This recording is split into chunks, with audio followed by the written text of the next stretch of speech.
Let's get into this conversation now. President Cyril Ramaphosa's lawyers, they've confirmed that he will seek to challenge the Section 89 panel report at the Constitutional Court. Now, the president also wants that any action taken by the National Assembly pursuant to this report be equally declared unlawful and invalid. Let's talk now to the spokesperson of the president, Mr. Vincent Magwenya. Mr. Magwenya, I'm going to veer from the legal matters because I suspect you're going to tell me that that is sub judice. But what South Africans would like to know for certain, at least for now, is whether the president is here to stay or is he merely warming the seat for someone who's to come, perhaps days or weeks later. Good morning, Tolly. Good morning to the listeners. We can assure South Africans that they have a head of state that is firmly focused on the task at hand. They have a head of state in the form of President Ramaphosa that is energized, that is buoyed by the support that he has received, but also encouraged by a number of factors that point to progress with respect to the economy, with respect to the fight against corruption, and the president is in good spirit and is firmly on the job, and he remains in charge. Mr. Magwenya, it would be, I wouldn't be doing my job if I don't ask you where this confidence comes from the president that he's here to stay, given that there are other processes that are ongoing. Simply put, there are other investigations that could well come up and say, much like the panel report, there is a case to answer for the president. Are you saying that he maintains that South Africans can be assured that he's done nothing wrong and none of that is going to come and find against him? Indeed, Tolly.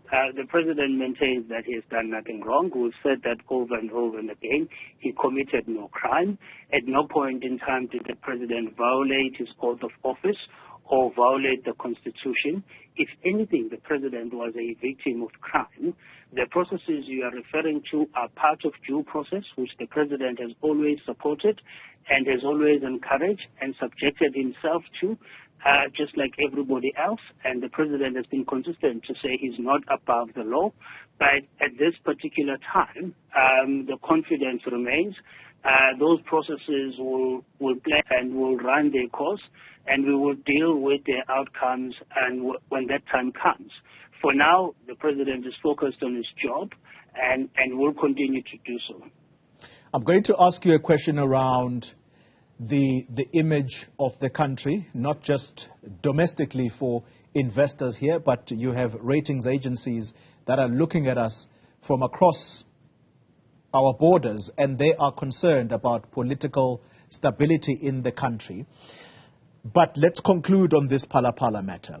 Yesterday, a Sky News correspondent, this is an international news network, they came to us and said that they had found Mr. Mustafa, and he is of the view that the president should pay him back his money because he did not take delivery of the cows. Does the president, or at least the farm that belongs to the president, those who manage it, do they intend delivering these cows, or are they going to pay back Mr. Mustafa his money?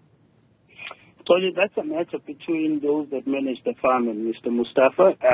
I will safely presume that if he's due a refund, that matter will be resolved. All right. As I mentioned earlier, you have ratings agencies that are concerned about political stability and therefore the policy outlook. You have investors both domestically and abroad that are looking at this and saying, but just a week ago, we were talking about a president who came back with a bag full of promises coming from countries like the United Kingdom. Suddenly, the picture has completely changed. The narrative out there is that the president is on the ropes. How do you reassure the investor community that things are stable in South Africa and that the president is here for the long run? Well, Polly, let's just start by the news that came out yesterday, the growth in our GDP, which is extremely encouraging, which points to all the processes around our economic reconstruction and recovery plan bearing fruits, and also pointing out that we are getting our economy back to where it was at least pre-COVID, even though it's not a time to pop the champagne yet and be complacent, and there's still a lot to do. Those news are very encouraging, and that points to the resilience of our economy. That's the first point. The soft democracy that had been almost destroyed during the state capture era, those institutions have been revived through the leadership of this president, and they are now able to deal with corruption and to deal with a whole lot of issues that affect our society. So that must be encouraging to investors, that democratic institutions are firm, they're standing, and they're doing their work, and there's no interference, and they're under no political pressure.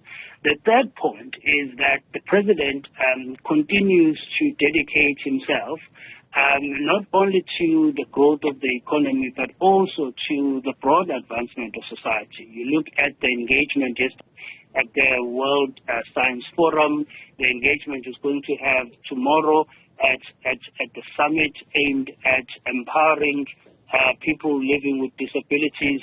And so the focus is still around how do we improve the lives of people, that we do not leave anyone behind, and that we grow our economy and we continue to advance society. So all of those things put together should be extremely encouraging for anybody that's looking at investing in our country.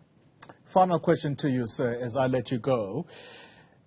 The opposition parties, at least the ones that are saying that they are going to vote in Parliament that this report be adopted, it doesn't look like they are going to let go, and so this is going to perhaps stay with the president, this saga, up until, I suppose, it is concluded at some point. But here's the question for you.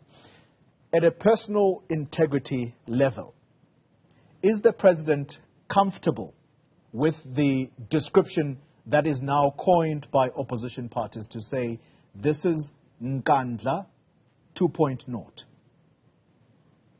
No, that's wrong, and one will expect opposition parties to come up with something as silly as that, because at the end of the day, this is all about politics.